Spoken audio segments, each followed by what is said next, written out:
Across the United States, women have long helped preserve the stories, places, and memories that define our communities. Their work helped shape the historic preservation movement as we know it today. As we commemorate the 250th anniversary of our nation, we recognize the women in Falls Church, whose efforts have helped keep the city's history alive.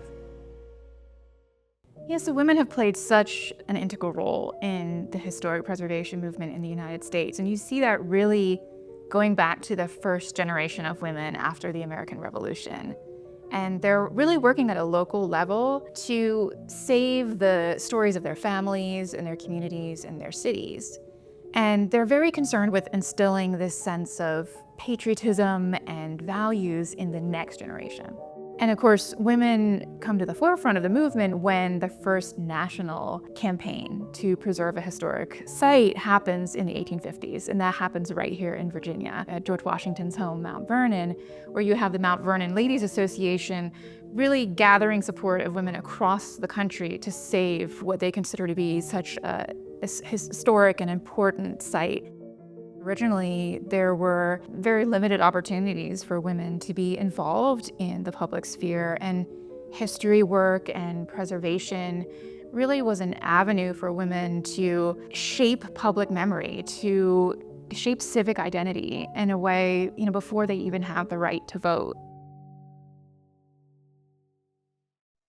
Women in many ways are the bedrock of historic preservation and history in the city of Falls Church. They have preserved historic sites, buildings, and also passed stories down from one generation to the next. And because women are telling those stories, we believe they're a little bit more complete, equitable, and nuanced, and give a fuller picture of the city in a way that more people can relate. Falls Church has been so fortunate to have this wealth of exceptional women leaders who have shaped our community for decades and for generations, really. And we thought, in a very short period of time, their names and their stories will vanish in the midst of time. And we didn't want that to happen because, it's really special to our community. Of the 60-plus women that the Women's History Group has nominated and recognized, there are 5 that we'd like to highlight.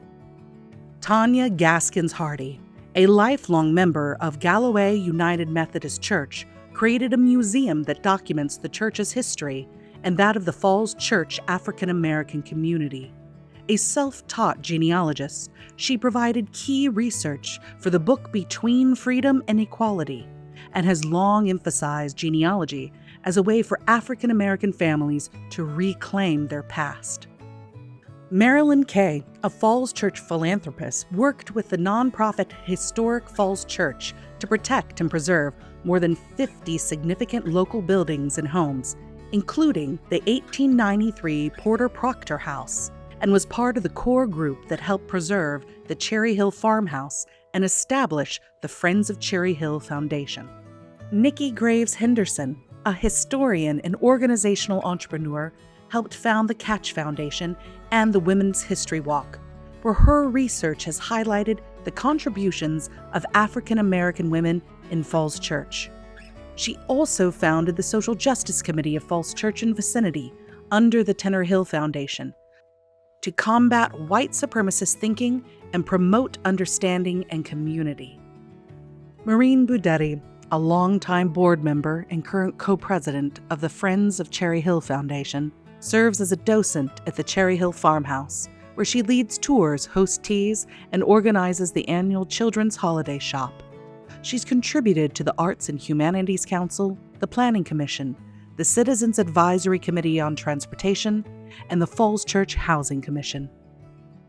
Adelaide Midge Wang, a devoted keeper of Falls Church history, especially its Civil War and Victorian eras, brought the past to life through storytelling and period costumes.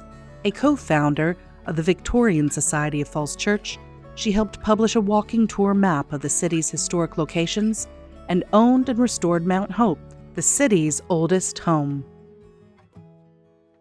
Preservation is not just about buildings. I think we tend to think that. We tend to think about historic preservation as saving these physical structures. But I would say the heart of preservation really are the stories that we tell about ourselves, because a building has significance really because of what we associate with it.